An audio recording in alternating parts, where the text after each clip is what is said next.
या प्रयोगानंतर पॅपची टेस्ट जगन्मान्य झाली. जगाच्या कानाकोपऱ्यामध्ये आता ही टेस्ट पोचलेली आहे. फार खर्च नाही, कुठे कापणं नाही, टोचणं नाही, अशी ही पॅप स्मिअर आता भारतात देखील खेड्यापाड्यांमध्ये स्त्रियांना परिचित आहे. आम्ही कुठे कॅम्पला गेलो की अशिक्षित बायका देखील विचारतात, काय पेप्सीची टेस्ट नाही का आज? त्या पॅपला ते पेप्सीची टेस्ट म्हणतात. पॅपला आयुष्याच्या उत्तरार्धामध्ये अनेक मानसन्मान मिळाले.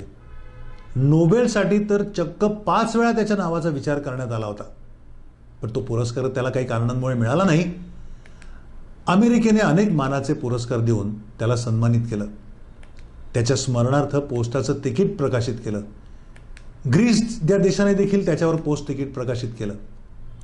युरो येण्यापूर्वी असलेल्या 10,000 ड्रॉश्मा या आपल्या करन्सी नोटेवर ग्रीसने ह्याचं चित्र छापलं.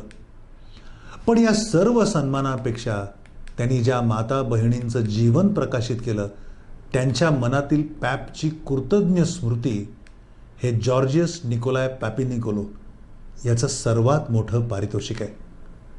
आज जग पुढे गेलेलं आहे.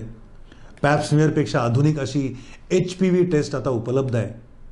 पॅप टेस्टच्या मानाने ही तपासणी थोडी महाग असली तरी जास्ती खात्रीशीर आहे आणि एकदा केली की पुन्हा 5 वर्ष करावी लागत नाही.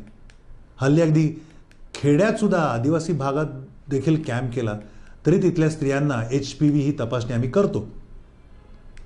पॅपनं लहानपणी संगीताचं शिक्षण घेतलं होतं, पण त्यानं मानव जातीची जी सेवा केली त्यातून निर्माण झालेलं संगीत युगानुयुगे मानवाचं जीवन सुरेल करून ठेवेल यात मात्र शंका नाही.